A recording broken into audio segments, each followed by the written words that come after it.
I like that we get an announcement now. That is true.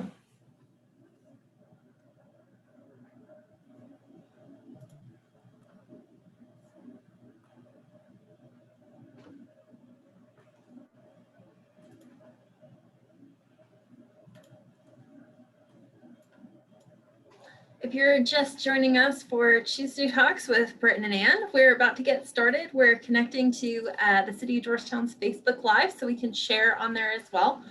Really excited about today's presentation. It should be a lot of fun and more stories than we usually pack into a single Tuesday Talks. So we'll give it a minute to get connected to Facebook and then we'll get started.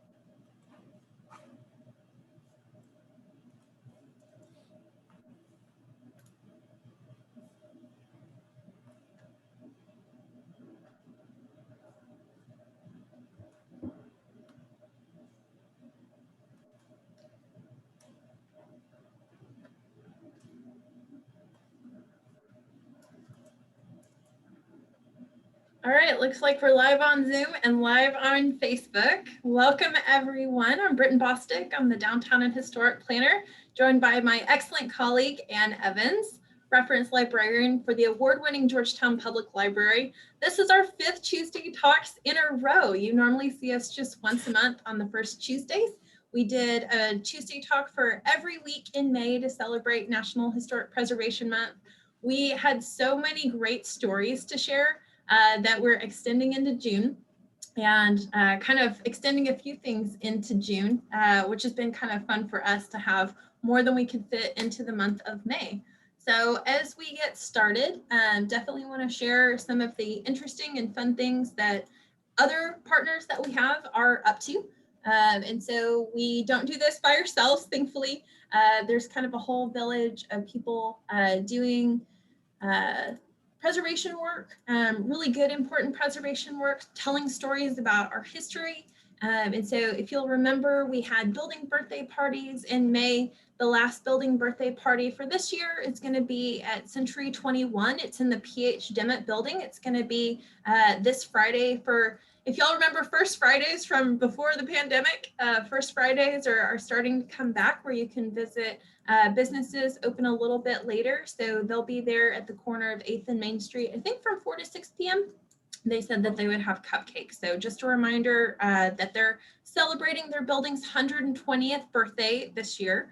And then we also have a really fun event that has been kind of scheduled to celebrate, and I apologize, this slide is a little bit blurry, but Preservation Georgetown has an annual grant for owners of historic property.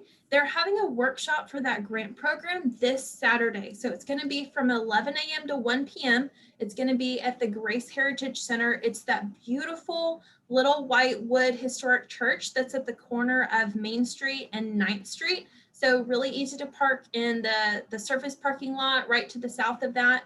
It's kind of right as you're getting into the square on Main Street. So be sure to check that out if you are an owner of historic property, particularly residential property, and you're looking at some preservation projects in this next year. They'll be sharing the information that they have about their program, what the requirements are, how to apply, and any other information that you might need. So that's from 11 to 1 on Saturday. And then also the cemetery tour at the IOOF Cemetery for the Williamson Museum has been rescheduled for this weekend. It'll be Saturday also in the afternoon. So if you want tickets, you can visit their website and buy tickets online. You can also buy tickets there at the event. So if you need more information, feel free to contact the Williamson Museum or check out their webpage, and that'll be great fun. June is also a celebration of Juneteenth. And so Ann, it looks like GCCMA is going to host an event this year. Tell us a little bit more about that. They are. So they actually have 2 different events. There's going to be a virtual panel discussion with different community leaders. So including Georgetown ISD, the police department, and the Williamson County and Cities Health District on education, health, and justice for all on Saturday, June 12th from 12 p.m. to 1 p.m. And then they will have programs at the Shotgun House on Saturday, June 19th, which exactly is Juneteenth. So they will have information posted soon on their website. You can go to gccmatx.com to find out more. And that's the Georgetown Cultural Citizens Memorial Association. They're the ones that are in charge of the Shotgun House. And they're really great preservation partners for us. So sharing stories of African-American history in Georgetown, and the Shotgun House is a really important representation of that history in our community.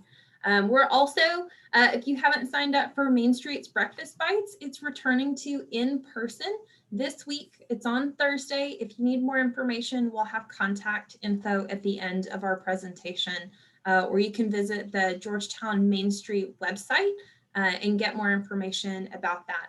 I believe there is still limited seating, and so we're going to be covering some more histories of downtown Georgetown, but also our design guidelines update. So if you're familiar with our historic districts, you probably know that we've got special requirements for exterior changes to properties in our historic districts.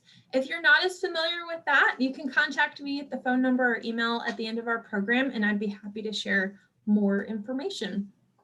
We did have, y'all have been so amazing this past month. We've had more people than ever reach out with additional information for us, and wanted to start our presentation today with histories that were hidden from us, or histories that we might have not have known, or in some cases I don't know, but Ann knows because Ann knows so much. And thankfully Ann shares that information with me a lot, and we were able to do some dots connecting that was really fun this week based on the information that was shared with us from people who watched our program or heard about what we were talking about over the last week. And so one of the things that was shared, Mr. Russell shared with us kind of a drawing. This is from an architect named George Lindsay. This was one of the initial concept designs for the Georgetown High School. So the historic Georgetown High School is on University Avenue. Today it's GISD's Hammerlin Center. It's a one-story beautiful red brick building, and it apparently at one point was imagined to be potentially a three-story really large building on that site. And so this is what they had kind of thought of before. So thanks so much to Mr. Russell for that. Compared to what they actually built, I believe this is 1923. We did an entire program on schools. So if you look back through our video archives, you can find where we talked in depth about this building, which was designed by Charles Page, a very famous architect in Texas in the 19-teens, 20s, 30s. And also he's the man who designed our current Williamson County Courthouse. So just to go back to that three-story, very grand structure with this big flagpole on top. And then here's what was actually built, this kind of Spanish revival style. So really interesting. Sometimes projects are designed one way, or they're maybe an architect is changed for a different architect style. And that was happening as far back as the 1920s. We had a family member contact us with some additional information, and I'm so grateful when people are willing to open up their collections to us and share information. Last week, we talked about the MB Lockett building and showed some photos of it over time. But one of the things that we've talked about even before is the store Henderson's. It was a variety store on the square. It was in the H.C. Craig building, and it was named after the Henderson family. It was started in the 1920s. If you're familiar with Old Town, the Hendersons lived at one point in the big house on University Avenue that's now the bed and breakfast. And so it's currently painted blue. It's got this gorgeous front porch. And so if you're familiar with that house, the Hendersons owned this variety store on the square, and then also that beautiful house in Old Town. But the Evans family eventually bought Henderson's. The Evans brothers worked for Mr. Henderson and then eventually bought him out, but they moved the business and kind of changed it from a variety store to an appliance store and moved it into the Lockett building a couple of doors down. we were so excited to get that information. We've got more information on the way from the family member who shared that with me. But what we wanted to talk about too, we just celebrated Memorial Day yesterday, and we know that Memorial Day is to celebrate and remember those that we've lost in combat serving in the armed forces. But we have two veterans that Anne, of course, had some additional information on and some incredible photos. So Anne, this is the Evanses. Are they your cousins? Yes, they are not. I'm not from around here, so no relation. But the Evanses, Ed Evans, who did end up with his brother purchasing Henderson's. This is a photograph of him along with several other men. You can tell it's at the Williamson County Courthouse. They're sitting on the benches, probably in the district courtroom. And they had all gone to sign up. And this was a photograph that they took before they left for World War II.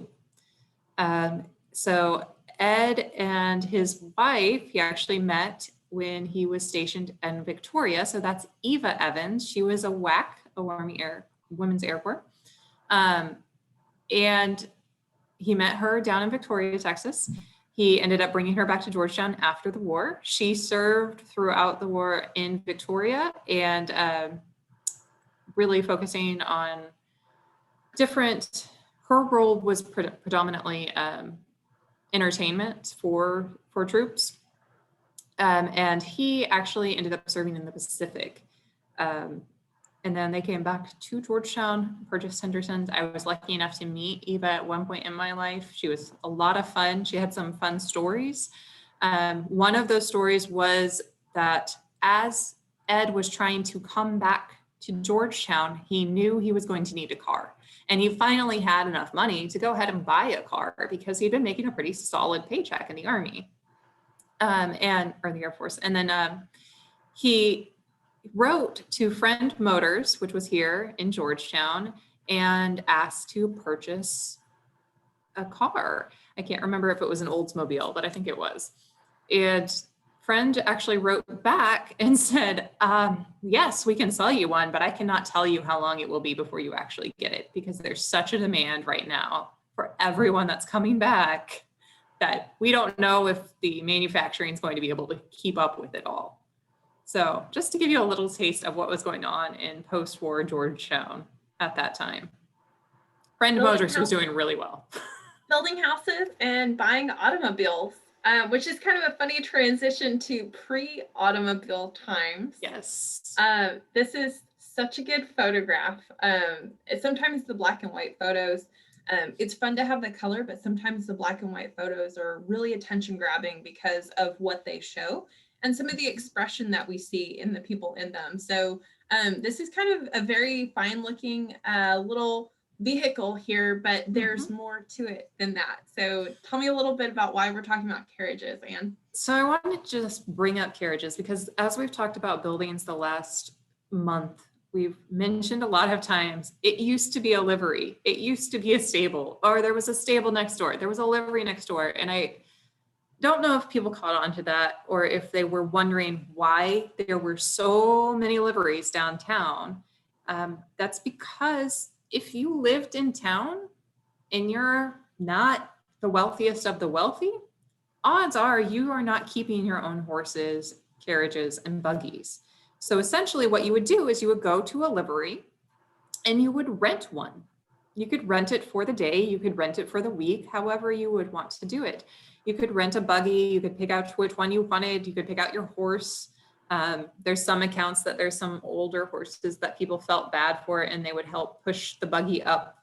In particular, Rabbit Hill Road apparently was a pretty steep and troublesome way to go. So you could go and you would rent your buggy. So that's just kind of an insight into what life was like that we maybe don't always consider. It wasn't that everyone owned a farm and could just have access to that type of thing. This is Bryson Livery Stable and Undertakers at points in time, depending on when you are in time. This would have been where basically the post office building that we talked about is now. So the old post office building, kind of there off of 8th Street. And this is just one of, at times, sometimes 3 livery stables that would have been around the square. I think that's the most I ever saw at one time, was 3. So this is about circa 1895. This is a really great building, and just such a different picture of our downtown than what we get with the buildings that we have remaining today. Mm-hmm. But a picture that's a little bit more familiar looking. This is the east side of the square, and there are some elements of this that haven't changed a whole lot since 1895. No, so this would have been about that photograph taken almost that exact same time. 1895 is the date we have for this photograph. And what prompted me to want to include this story is I was walking down this street about a week ago, and I heard some people walking by the Georgetown Winery. And they asked, oh, I wonder what that building used to be. I wonder what it was, like way back when. And I said, a bar. And they went, no. What it used to be like in the 1800s. And I said, a bar. So just to kind of, again, reiterate, like things change, but things remain the same. This was Menken's Saloon. It was different saloons at different points in time, but it was Menken's Saloon around the 1890s. And actually one of the most famous shootouts in Georgetown's history happened right in front of this saloon. Was on July 24th, 1892. Apparently it had, according to the Williamson County Sun, it had been a very hot day that day. Several fights had broken out during the day. A lot of people had been drinking. A lot of arrests were made. So it's later at night. Everyone's kind of calming down from the day. Whatever happens is, we know Sheriff's Deputy James Burrell Gunn was hanging out near or inside of Menken's. It's not really clear. He's hanging out, and the city marshal, Charlie Brady, walks up. Something happens. We don't really know what. Apparently they get into some sort of argument. The theory is that they were arguing over who had most recently arrested the town drunk. Later, Charlie Brady says that no, they were arguing over who had arrested a certain individual, because then it, determined which court he would be tried in first, the county or the city. So anyway, words were had. And James Burrell Gunn ends up shooting twice at Charlie Brady. Charlie was pretty tough based on what I've heard about him. And he fires back 3 shots, shooting James Gunn, sheriff's deputy, in the heart, killing him pretty much instantly. Brady didn't come out unscathed. He actually lost a finger in this gunfight. But turns out, because Gunn fired first, and lo and behold, he had some unsavory things in his past where he might have been wanted in a different Texas county. Charlie Brady was no-billed in the incident, so he wasn't charged with anything at all. And went on to actually serve as city marshal for many more years and became the first chief of police in Georgetown. And we'll see him pop up later. You'll get to actually see what Charlie looked like, and you'll see he probably was a guy that didn't take anything. Wow. That's quite a story. So when we talk about these shootouts, it's so easy to think, 1840s, 1850s, 1860s at the latest, but you're telling me that this happened on the square at the very end of the 19th century. Yes. And it wasn't the only one that took place on the square at the end of the 19th century. It's just the two most high profile individuals. When it's between 2 law enforcement officers, it tends to get a little more scandalous even then. For sure. We talked about really hot weather, and we all enjoy ice beverages, or there's been, you can jump in a bucket of ice, or hopefully you have great air conditioning. Some people have a swimming pool, or they head to a river or another watering hole. But Georgetown had ice pretty far back. And as we were looking at this photo, we got really intrigued with what appear to be plants or flowers embedded in the ice blocks that are on this wagon. So, Anne, I don't see a date on the photo. Do we know about what time this picture was taken?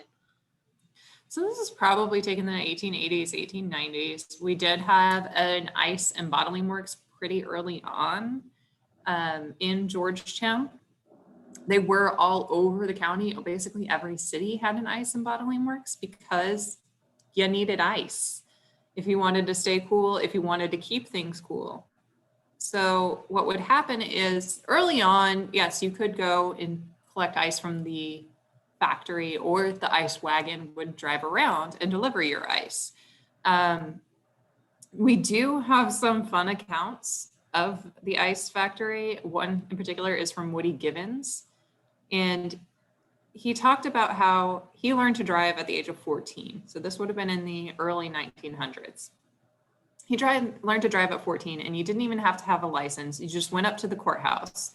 You just go up there and tell them you're driving a car now and put your name down in the book. And that was the extent of our driver's education courses at the time. And so sometimes his uncle would send him to get ice down by the ice house. And he said he would take his old Model A Ford and go pick up the ice. And he would hear it going boom, boom, boom, boom as you came up to the plant. And someone would come out on this long porch with scales and great big chunks of ice like this. And you would just tell them, I want a dime's worth of ice. And they would break off a block and put it on the back of your fender for you to take home. And so just to kind of, again, give you an idea of what's going on in Georgetown, what life looked like in Georgetown around this era, is you would have to go to your ice plant to get your ice. And if you were lucky, you would have an ice block, a box that you could put it in. And it was kind of like a little insulated refrigerator, right? Some people just actually literally would dig holes under their cellars and kind of try to keep cool root vegetables and things like that down there. And they might even put their ice down there as well. So imagine it's not really lasting that long always. It sounds like ice would have been a pretty good business. And it also gives me this picture that we are driving around without driver's licenses and with ice tied to our back bumpers. Yeah, exactly. Which is kind of funny because my great grandmother always told us that she got her first driver's license out of this year's Roebuck catalog. I did see her driver's license later on. It was issued by the state of Texas and it was legitimate, but apparently she started out just with a mail order driver's license. Some of the early driver's license I've seen, even from Laura Kirkendall, who was the Dean of Women's Studies at Southwestern, she was the first woman to get a driver's license in the county. And all of her driver's license is a picture of her in the car with her name written on in the emulsion on the photograph. That's it. That's way better than my driver's license. It is actually a fabulous photograph of her. So if you ever get the chance, I'm not surprised at all. So you could just go to the courthouse, sign your name in a book, and you were good to go to drive.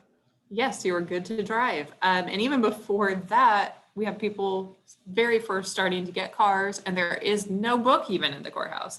But there's this learning period of people who are adjusting to driving cars. In particular, Beulah Irvine talked about a time when her father was going into town in his Ford, and many of the Fords were purchased at Belford Lumber Company. And he wanted to stop and he yelled, "Whoa!" Car didn't stop, and he actually ran onto the courthouse lawn and kind of drove through the courthouse lawn for a little bit until he came to a stop. Oops. So in the late 1800s in Georgetown, you have potential shootouts. Early 1900s, potential shootouts, people driving around with ice on the back of their bumpers at the age of 14, people driving up onto the courthouse lawn, and also people running into the fountain. So the fountain that is on the north side of the courthouse lawn currently is from the National Humane Society. It's one of only about 100 fountains like that left in the United States. So it's pretty cool. It was originally in the intersection of 7th and Austin Avenue.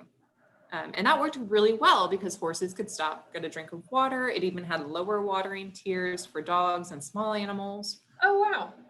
Suddenly, when people started driving cars, they started running into it all the time. There's accounts of one father that says his daughter ran into it at least 3 times. And she's not the only one. So eventually they did pick that up and move that over to the courthouse lawn. Although, as Miss Irvine recounted, that doesn't necessarily protect it from cars that might drive up onto the courthouse lawn. So it's a little bit of a wild time in Georgetown around that time.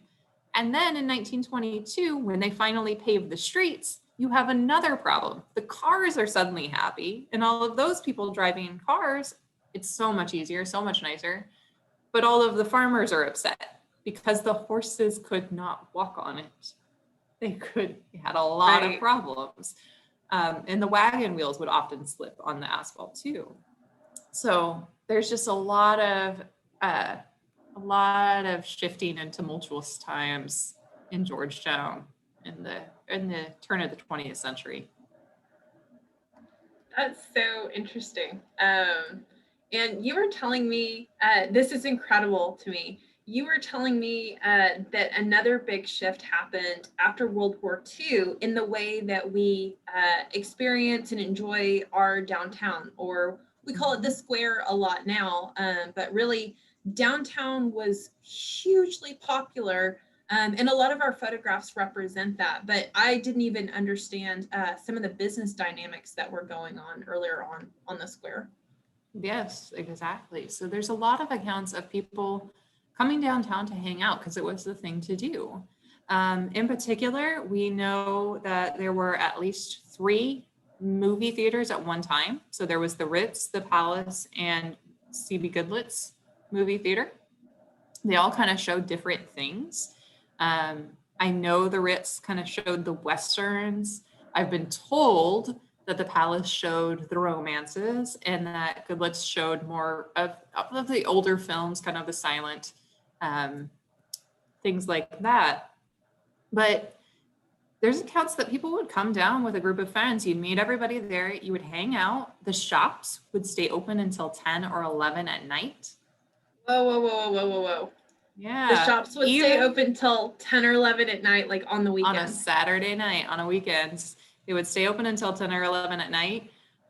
You might go see a movie. You might go get some ice cream at Nook's Ice Cream Parlor and wander around and shop.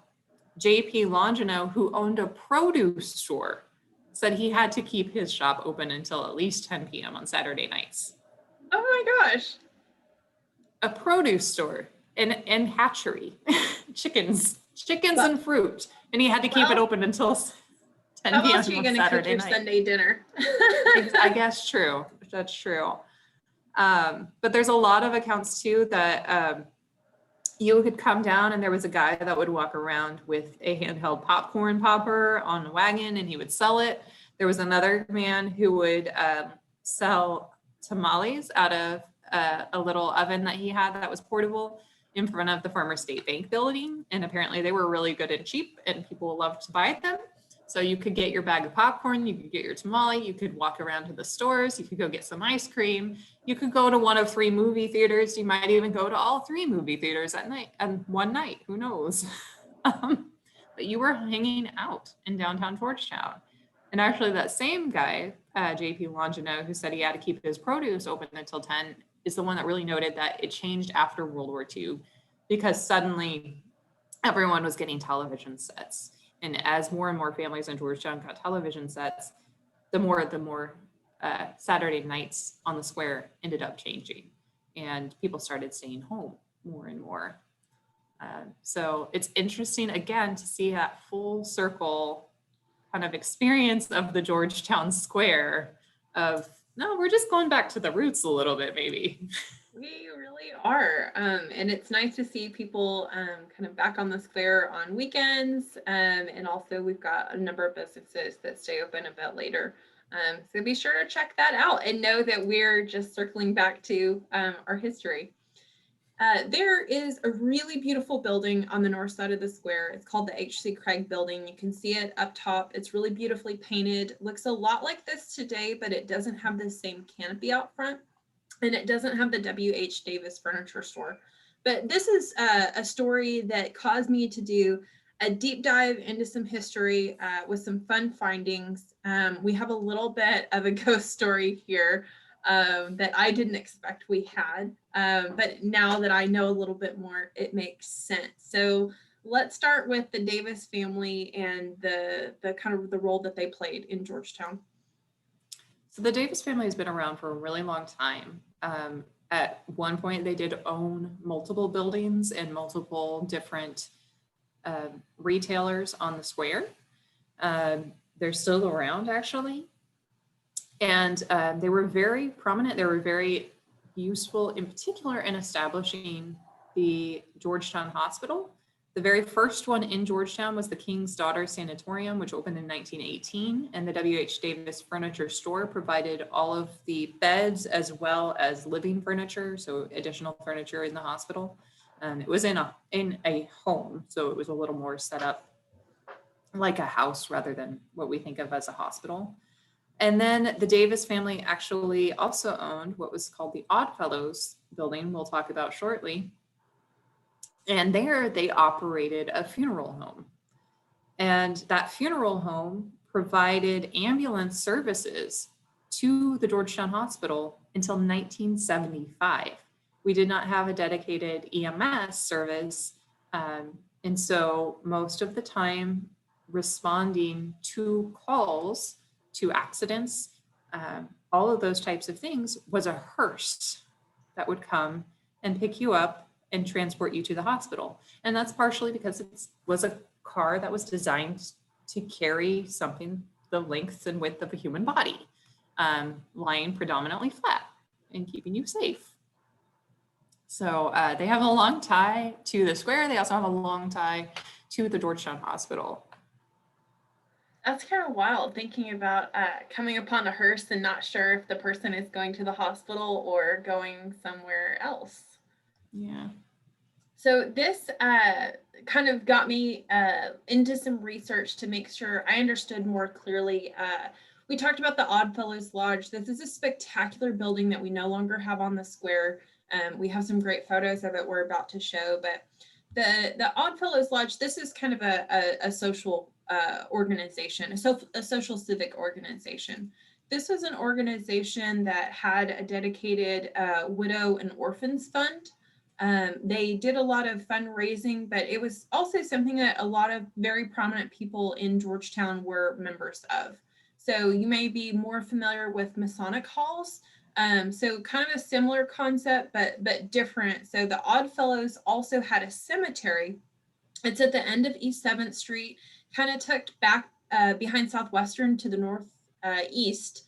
And so if you go back behind Southwestern down 7th Street, you'll dead end at the Oddfellows Cemetery. And that's where the Williamson Museum Cemetery tour is going to be this weekend on Saturday, which is, I've done that tour and it's very fun. It's a beautiful cemetery, and a lot of the names that you see on the headstones are names that you would recognize from our talks.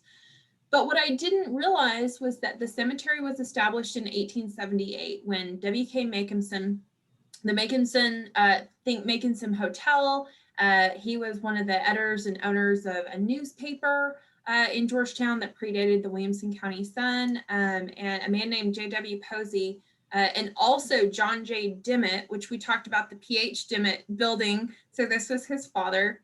They all sold land to the IOOF Lodge for the cemetery that's there now. And that cemetery has expanded since, but it got its beginnings in 1878 when they first got the land.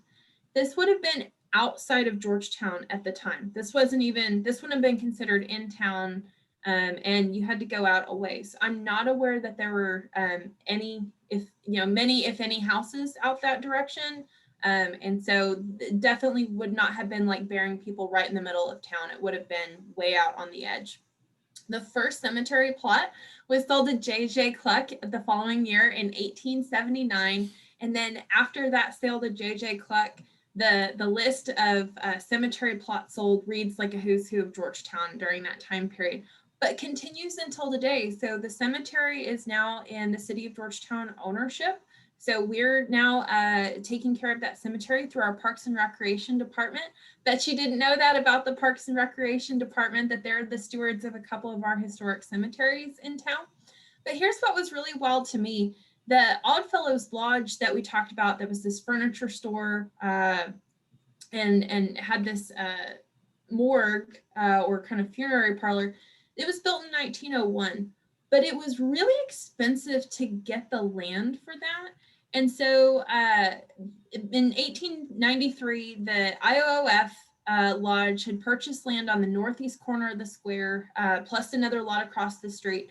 It ended up costing them $1,000 cash, and then $1,000 a year for the next 2 years, and then a $1,500 note on the third year. That's a lot of money just for this property. And that really didn't include buildings at the time. So by 1901, they had built this beautiful 2-story structure, and that was demolished between 1968 and 1976. I don't have an exact date on it yet. I haven't been able to get to that, but it began in the 1900 Sanborn map. We can see there was a wood building there that was a meat market. And then in the next map, talk about full circle. I mean, man. So apparently they own the property, but somebody had a meat market shop there. And then they demolished that meat market, cleared off all of the improvements, and then built this stone structure. And all it says in the blue square that indicates that it's stone on the map, it had a wood canopy out front wrapping the corner, and it just says furniture in 1905. But we know that that was the Oddfellows Lodge. We know it was well, it says 2-story building, but it's actually got a little notation that says part of it was 3 stories. And then we really start to see it in better detail by 1910 when it says furniture, undertaker, and hall 2nd floor. There's a lot going on in this building.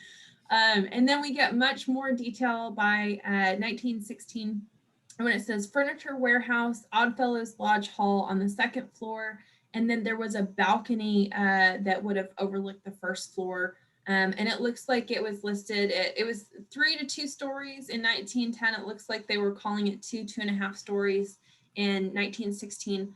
One of the comments that I had made to Anne was, this is a 2-story building, but it's 3 stories tall. It wouldn't have been terribly uncommon to do a full 1st floor, a full 2nd floor, and what's called a mezzanine floor or an intermediate floor for at least the back part of the building that would have been positioned. It would have had a shorter ceiling height. The 2nd floor probably had a really high ceiling because it was built prior to air conditioning, and it would have really helped cool the building to have a higher 2nd floor ceiling with tall windows. But that mezzanine floor was sometimes where smaller offices were. So the old Masonic Lodge building where Gumbo's is now, that's an example of a building with a mezzanine floor. And then the Gold's building has had a mezzanine floor. I believe also the Lockett building has had a mezzanine floor. So several buildings built around this time period had almost a half floor. You could call it 3 stories, you could call it 2.5, but that's something that is really wonderful about turn of the 20th century architecture and the way that buildings were constructed and used. So this photo from 1934 gives us a good picture of where the building was. So this was City Council chambers. This is, that might be what you're used to. It's now Tejas Meat Market is located in the building that sits where this building used to be. And so if we zoom in, you can see just a really large building. You can see a couple of stories of windows down the front, but you can see down the side, 3 floors of windows, and then kind of a rear entrance with a canopy. There was a big house right behind it. That's where the city's parking lot is now. And then you can see the buildings to the right of it are the buildings that are still there today. So you're getting like the Baked Bear, Nathaniel's Hats, Galaxy Bakery, and then a couple of buildings in that line have been removed since. But that was kind of the big corner building that kind of anchored the northeast corner of the square, about a similar height to the Masonic Lodge. And if you'll notice in this photo, the Masonic Lodge doesn't have its dome on it because the dome had disappeared by that point in time. And thankfully it's come back since. But here's a really great photo of the exterior. This is showing some wagons out front. So this looks like it was a photo from an earlier time. It has the lodge number on that front kind of triangle feature. That's sometimes called a pediment. In this case, it might be called something different, but a lot of really beautiful detail. This is a limestone building, these beautiful kind of arched windows. This is a little bit more in the style of the Dimmitt building. So I'm wondering if they either have the same architect or kind of 1901, this building was being built, the Dimmitt building was being built. Last week I talked about the building being kind of a Romanesque revival, basically a stone building that was very heavy looking compared to the cast iron storefronts that were very light and elegant and long. And so the Romanesque style architecture often had these arches that were rounded at the top of windows and openings, and we see that a lot here. So we're seeing buildings in the same architectural style being constructed, but this was adapted specifically to the lodge and specifically to them as occupants. And so just a really gorgeous building that I'm sad I never got to see in person. It does appear in these 1949 photos of Georgetown Centennial Parade. What a parade this must have been. Yes. Everybody having a party on the square. And Anne, one of the things that just astounds and concerns me is you can see people standing on the canopies out front of the buildings to watch this parade. And it seems a little bit precarious to me. You see that in photographs throughout, parade watching photographs throughout, people hanging out of windows. Sometimes you'll see people perched on top of the buildings too, which is really, really fun and scary. Yeah. That's pretty common behavior. So sometimes when we look for photos, we look at photos of events to see what's in the background, and you can see W.H. Davis Furniture Company there on the building in the back. So they were operating that furniture business on the first floor. Hot Point, it looks like they were selling appliances as well, and then would have had the lodge hall on the second floor, or the full second floor, probably not the half second floor. And then some of these photos are just spectacular of the parade floats and everybody who's participating. We have a band right behind, but really, really good picture of what this building looks like and the beautiful details up on the cornice. So the cornice being the top decorative element that separates the building from the sky, if you will. And then finally, a little bit of more view, and then also a replica, an exact replica, I'm sure, of Williamson County's first courthouse. It's not that far off, really. I mean, depending on what the dimensions are. It was only about 16 by 16, so looks pretty similar. It looks a little bit short, even for me, short. But I'm gonna go with it. And I appreciate they've got a little bit of cactus against that wood rail, so I appreciate the level of detail that they went to with this reconstruction for the parade float. But some cedar, yeah. Right? People looking out of the second floor of our downtown buildings. And so second floors aren't just great for getting additional leasable square footage, they're also really great for downtown parade watching. And so we have one more house that is no longer with us. And we don't talk about houses as much usually when we're talking about downtowns. But what we know is that our downtown used to have houses a lot closer to the square. This is really clear in photographs like this from 1934. Shout out to our partners at Special Collections at Southwestern University for sharing some of the materials that we use to tell stories. And they have been posting some really incredible Preservation Month posts. They have an extensive collection, including photographs and artifacts. So they're a great follow on social media, Facebook or Instagram. If you want to get a glimpse into what some of their collection is. I believe they will be in the process of reopening to visitors kind of on a limited basis. And so you can reach out and contact them if you have any research needs or questions about what their collection holds. But they share a lot with us. And so this is one of those photos. This is a house that looks really cool, but it's a house that's not there anymore. Anne, tell us what's there instead nowadays. So now it's Golden Chick. Right there at 11th and Austin. But part of the reason I wanted to bring this up is we're talking about our hidden histories. And one of my favorite stories I've ever come across is Georgetown during Prohibition. And of course, we know that out in Wahlberg, you could still get beer. That's not a huge surprise. Williamson County, especially the Czech and the German areas, tended to vote wet when local prohibition things came up. It was very common up until national prohibition, until federal prohibition, for different areas to sometimes be wet, sometimes be dry. In fact, this happened so much that there's a bank in Bartlett, which sits on the Williamson County, Bell County line. And half of the bank, or one single teller's window actually of the bank, is in Williamson County. And the rest of the teller's windows are in Bell County. And there was a line in the tile on the floor.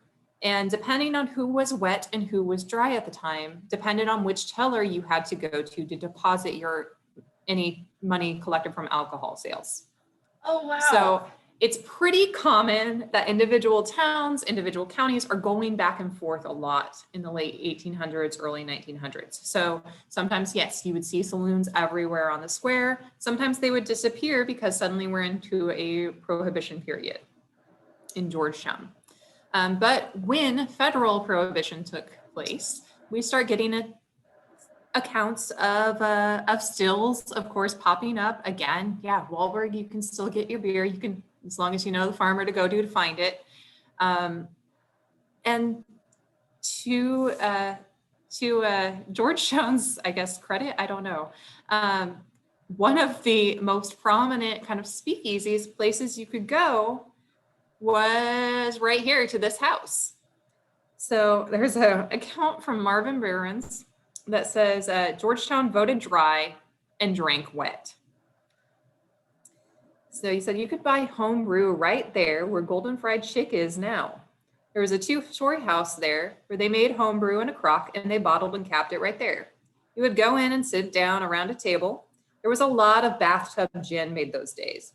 You would get grain, alcohol, 180 proof. What? You would set your hair on fire with that. Go blind. There's reasons why there's nicknames that they get. Put a little bit of juniper juice in there. It's another thing that those cedars are good for. A little bit of water and flavor it with cherry juice. And then you were drinking, and right off the square.